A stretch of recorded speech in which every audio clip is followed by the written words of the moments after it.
어제 적용점들은 어떻게 잡으셨습니까? 예수님이 더 간절해지기 위해서 내가 해야 할 것은 무엇인가? 어제 적용 질문 첫 번째였었고요. 요즘 나에게 있어서 누룩은 무엇인가? 누룩은 두 가지였죠. 의심의 누룩이 있었고 불순종의 누룩, 그게 바리새인의 누룩과 헤롯의 누룩이었습니다.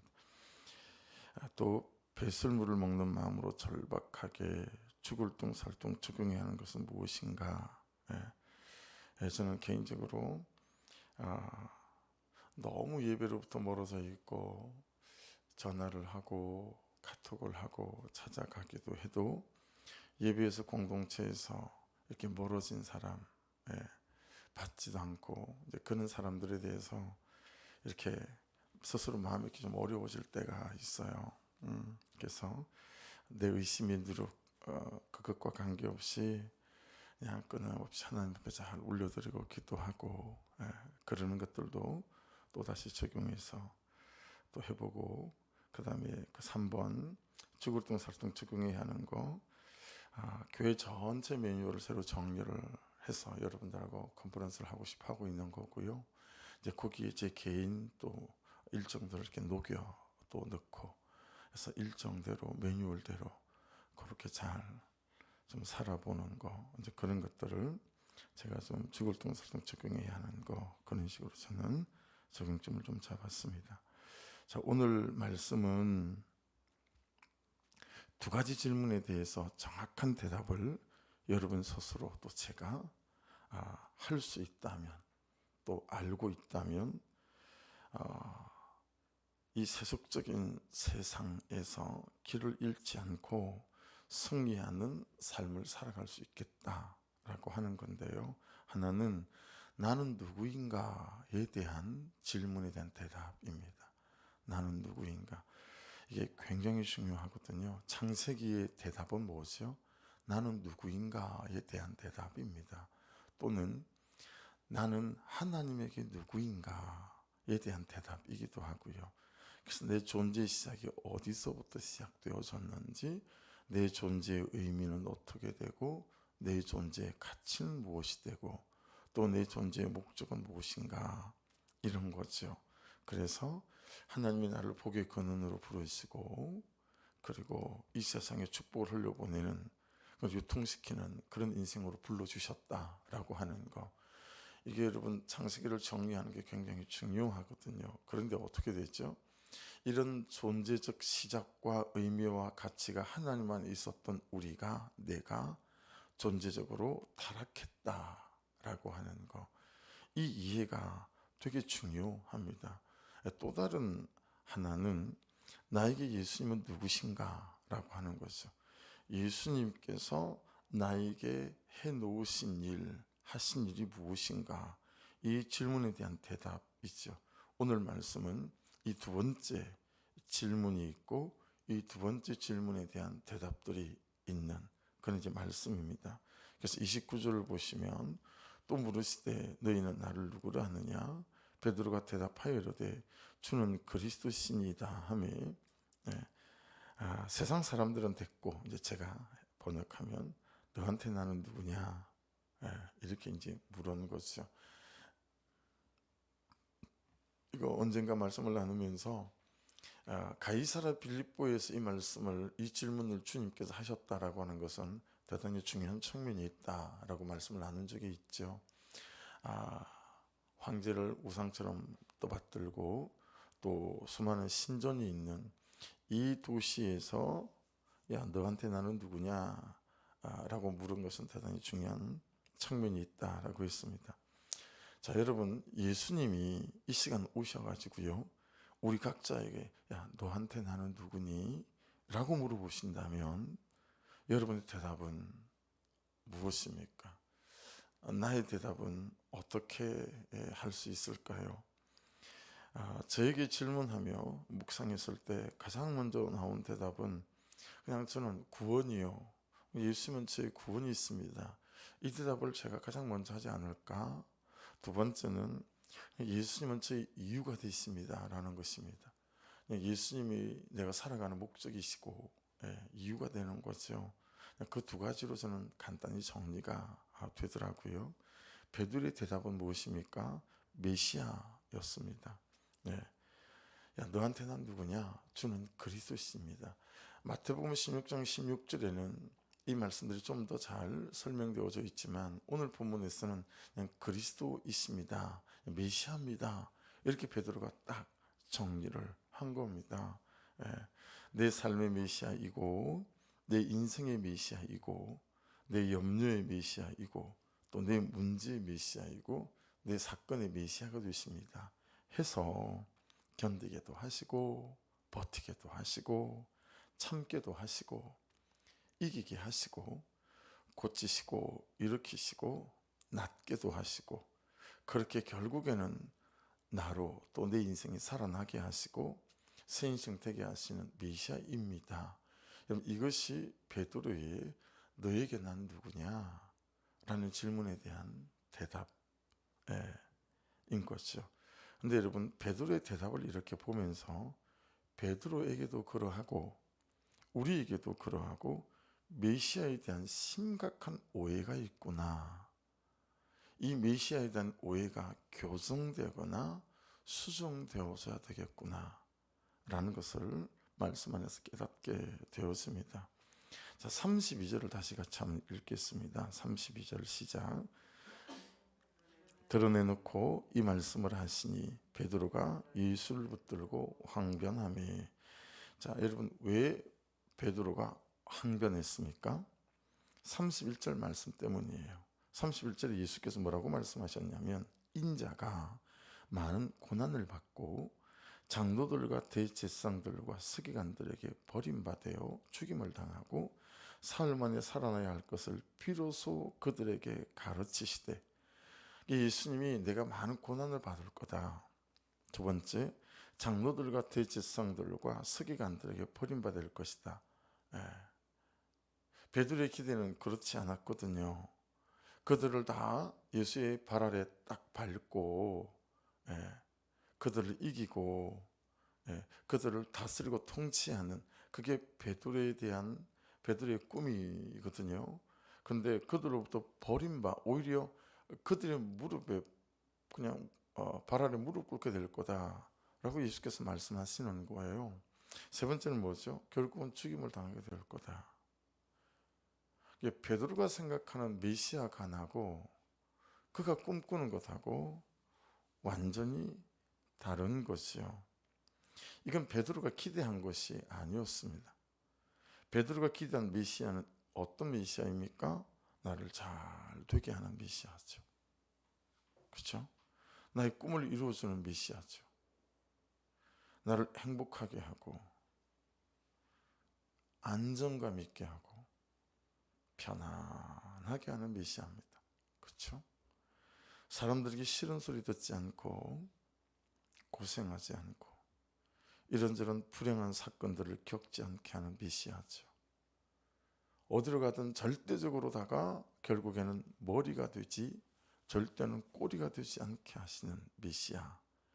이것이 베드로의 메시아관이고, 그리고 오늘을 사는 저와 여러분들의 메시아관 아닙니까? 그런데 고난을 받는다니, 버림을 당한다니, 죽임을 당하게 된다니. 그래서 베드로가 발끈하는 거예요. 드러내놓고 이 말씀을 하시니 베드로가 예수를 붙들고 항변하며. 근데 여러분, 항변이 어떤 걸까 싶어서 원어 성경을 좀 찾아봤더니요, 에피티마오랍니다. 에피티마오. 좀 기억할 필요가 있을 것 같아서 자주 이 말씀을 가끔씩은 나누게 되겠구나. 항변, 에피티마오. 이게 무슨 뜻이냐면요, 꾸짖다라는 뜻이에요. 가르치다라는 뜻이에요. 심지어 비난하다라는 뜻이에요. 예수님, 뭔 그 서운한 말씀을 하세요. 이 정도가 아니라는 거예요.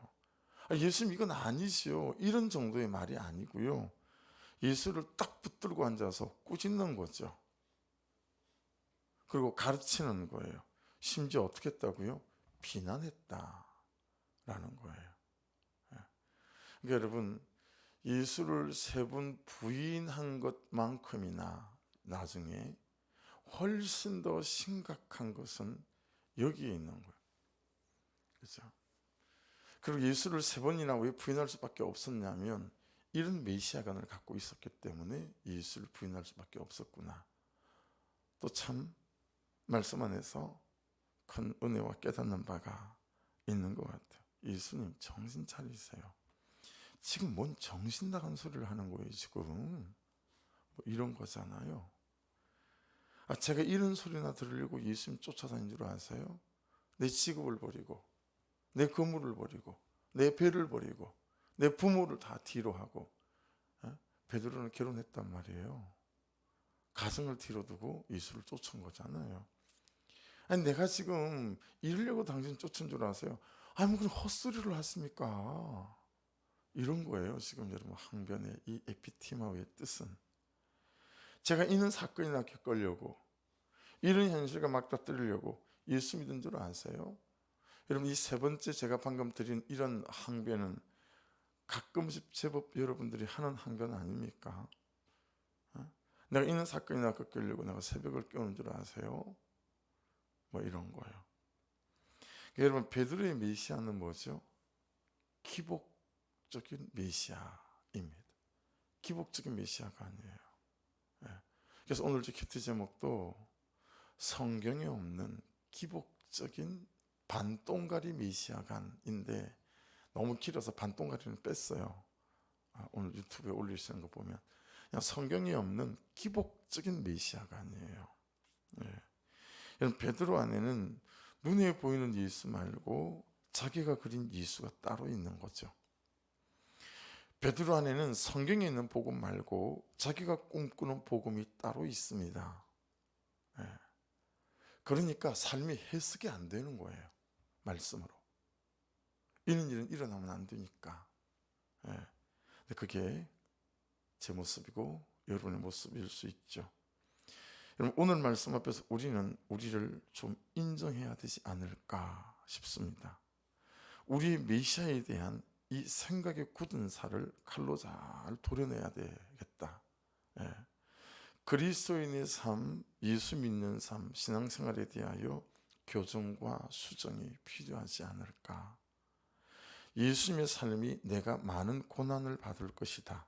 2번째, 장로들과 대제사장들과 서기관들에게 버림받을 것이다. 3번째, 결국은 죽임을 당하게 될 것이다. 그런데 우리는 절대로 이런 삶을 싫어합니다. 적어도 내 인생에는 이런 일이 있으면 안 되죠. 사람들에게 버림을 받다니. 여러분 도대체 나는 누구를 믿는 것인가? 여러분 출애굽기 14장 11절 12절 그들이 또 모세에게 이르되 애굽에 매장지가 없어서 당신이 우리를 이끌어내어 이 광야에서 죽게 하느냐? 어찌하여 당신이 우리를 애굽에서 이끌어내어 우리에게 이같이 하느냐? 이거 언제 한 얘기죠? 출애굽하다가 홍해를 딱 맞닥뜨렸을 때 이스라엘 백성들이 모세에게 퍼붓는 말이에요. 여러분 홍해는 그들을 만들어가는 과정이었습니다. 여러분들을 만들어가는 과정이 있거든요. 홍해는 하나님의 하나님 되심을 경험케 하는 그들의 신앙을 만들어가는 꼭 필요한 장치였었습니다. 하지만 그들은 홍해가 있으면 안 되는 거예요. 그렇죠? 여러분 민수기 14장 1절로 4절 익숙하시죠? 온 회중이 소리를 높여 부르짖으며 백성이 밤새도록 통곡했더라.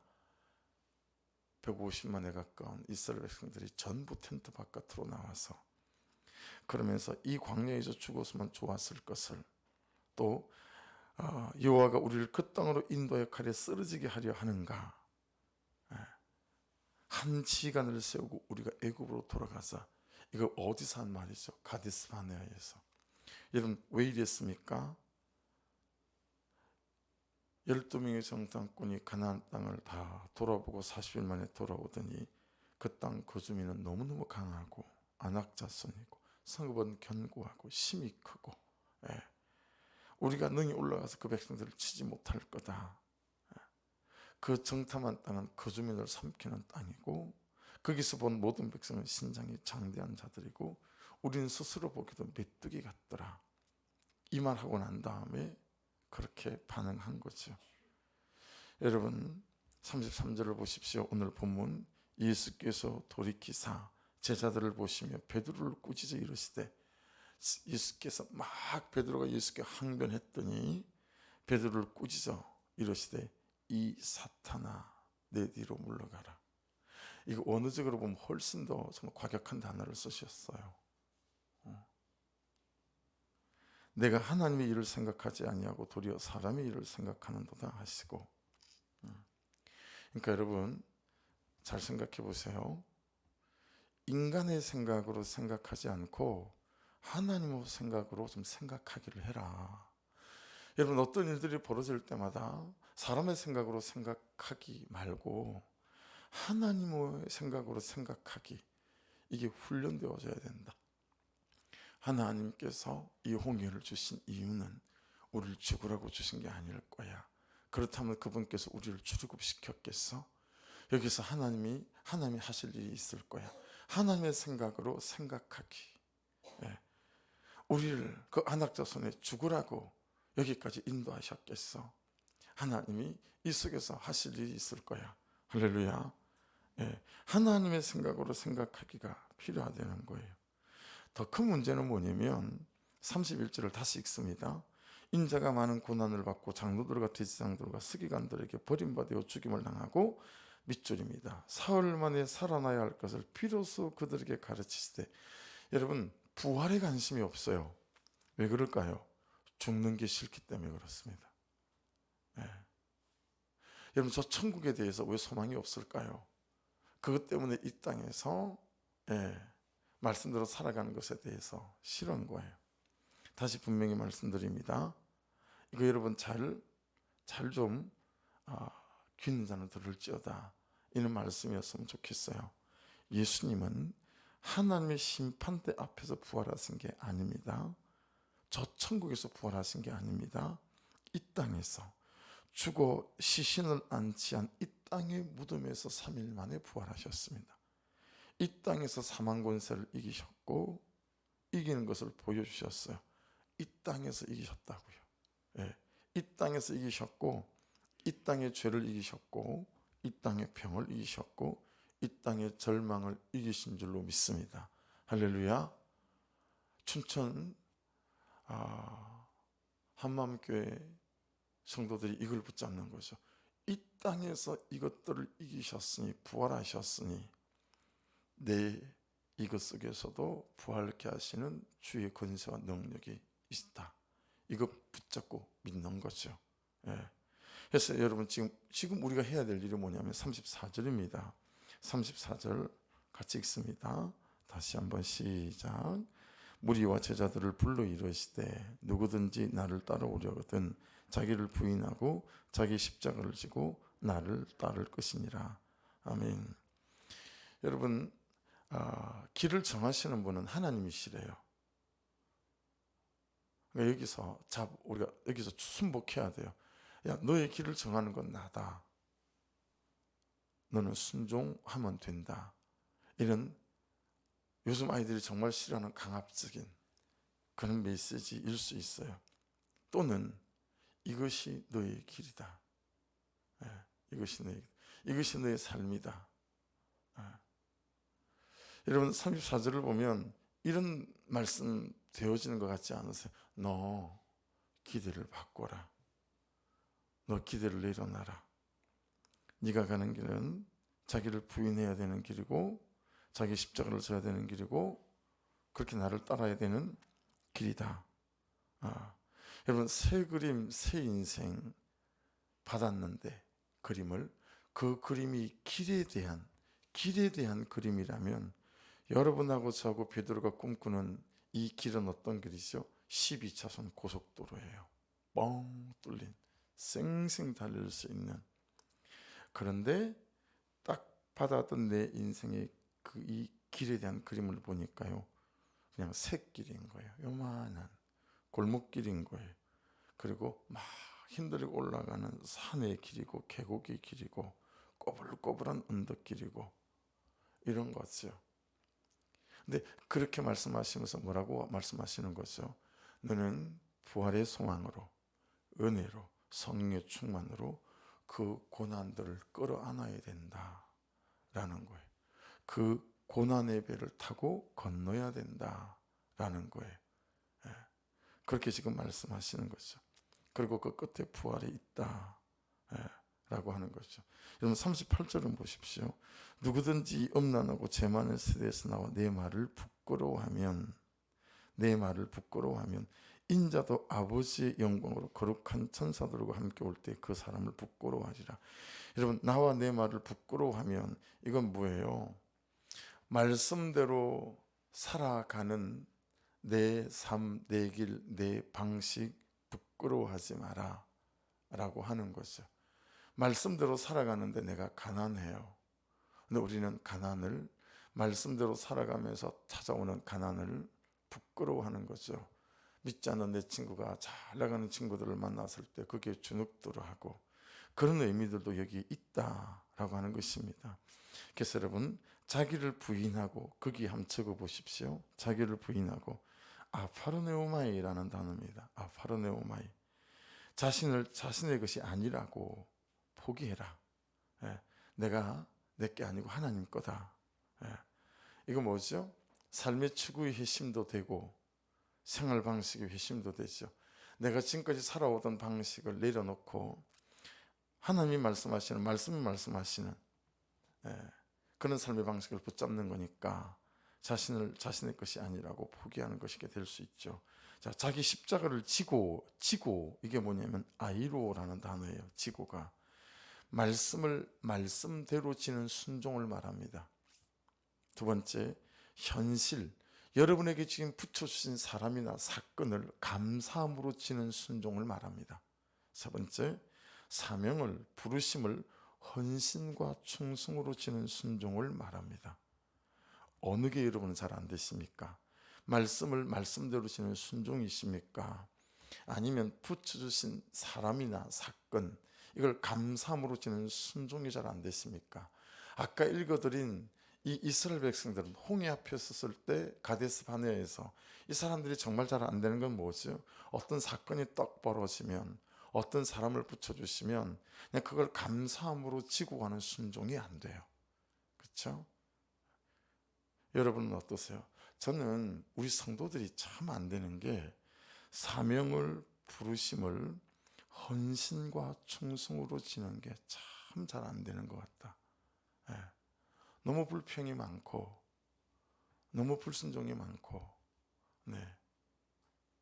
그냥 그 감사함으로 남편을 치고 아내를 치고 자식을 치고 하는 것도 잘 안 되지만 내 사명과 내 부르심을 헌신과 충성으로 치고 가는 거 참 잘 안 된다. 예. 자, 나를 따를 것이라 적어보십시오. 아콜로루데오입니다. 아콜로루데오, 길이라는 뜻입니다. 이건 나를 따를 것이니라. 이건 길이라는 뜻이거든요. 그런데 그 길이 어떤 길이죠? 말씀이 말씀하는 길입니다. 내가 원하는 길이 아니고, 그렇죠? 말씀이 말씀하는 길. 그러니 여러분 잘 유념하셔야 됩니다. 좋은 길, 나쁜 길이 따로 있지 않습니다. 한번 따라해 보십시오. 좋은 길, 나쁜 길을 따로 있지 않다. 좋은 길은 어떤 길이죠? 말씀을 따라가는 길이 좋은 길입니다. 아멘 하십시다. 빠른 길, 넓은 길이 좋은 것도 아니고 굽이굽이 나 있는 길이 또는 좁은 길이 나쁜 길도 아니에요.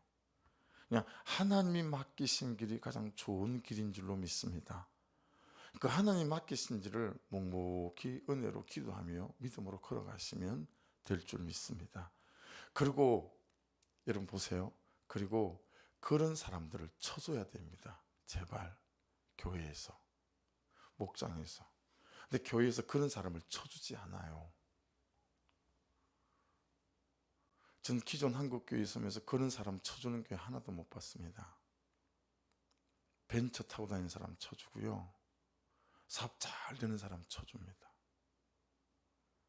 사회적으로 높은 포지션 있는 사람을 쳐줍니다. 이거 복음에 반하는 거예요. 그건 교회가 걸어가야 될 길이 아니에요.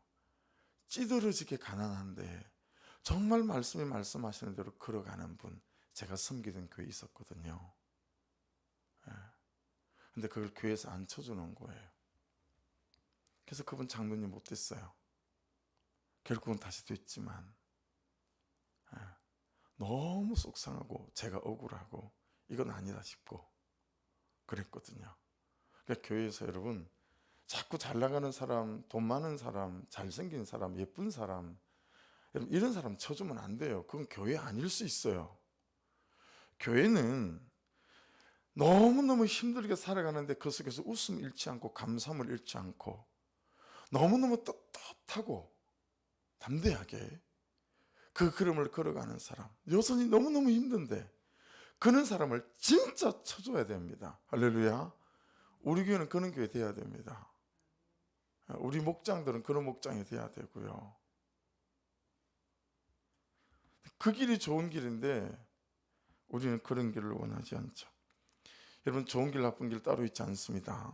하나님이 말씀하셨으면 세상에서는 아이고 싶어도 그 길이 최고의 길입니다. 할렐루야. 예.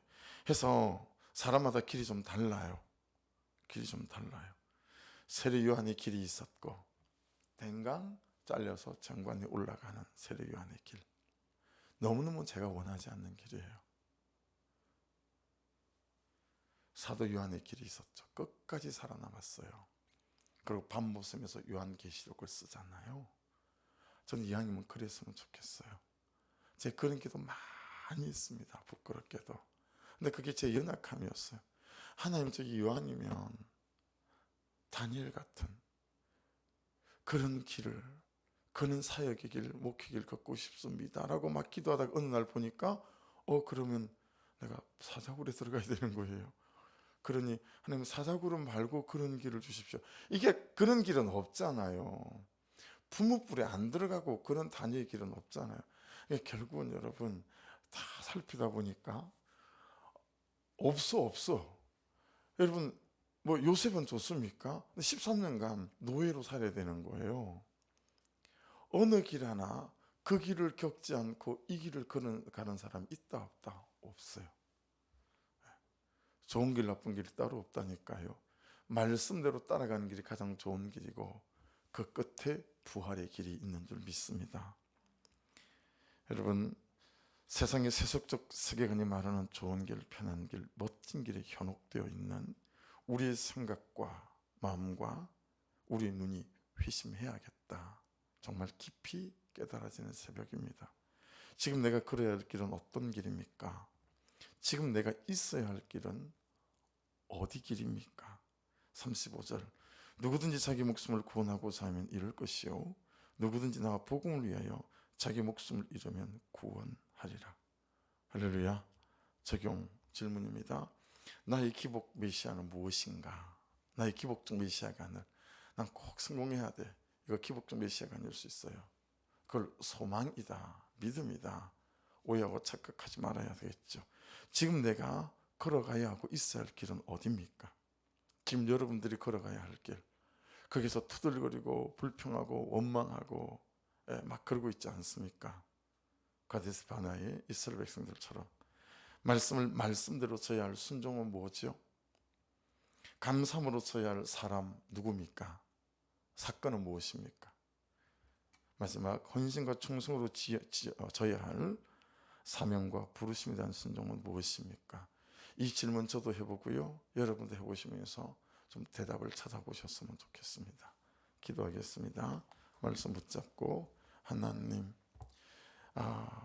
성경에 없는 반동가리 기복적 메시아가 안에 찌들어 있는 아버지, 이 생각이 굳은 살 오늘 성령의 수술로 다 칼로 수술해 주셔서 하나님 참으로 좋은 길 나쁜 길이 따로 있지 않고 말씀이 말씀하신 그 길이 가장 좋은 길임에도 불구하고 하나님 나는 그런 길 걷기도 싫고 그런 길을 걷고 있는 사람 쳐주지도 않고 온전히 세속적 이 세계관으로만 찌들어 있는 아버지, 이 메시아관들이 정리되고 수술되게 도와주셔서 아버지, 이 땅 속에서 정말 아버지 하나님 부끄럼 없이 십자가를 지고 예수를 쫓을 수 있는 인생 되도록 역사해 달라고 기도하시고, 건우가 좀 힘이 드는 것 같습니다.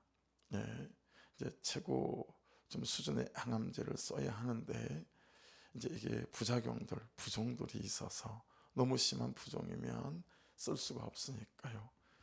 예수의 피 묻은 손 안수하여 주옵소서 기도해 주시고, 우리 성도들 가운데 육신적으로 연약하고 곤고한 분들 올려드리며 기도하기를 원하고, 또 마음이 고장나고 감정이 고장난 분들을 위해서 ADHD나 우울증이나 조울증이나 공황장애나 또 기도해 주시고, 믿지 않는 남편들 위해서 기도해 주시고, 어떤 결단들이 필요한 분들에게 아버지 믿음을 주셔서 믿음의 결단들로 걸음을 옮겨 놓게 도와 주시옵소서.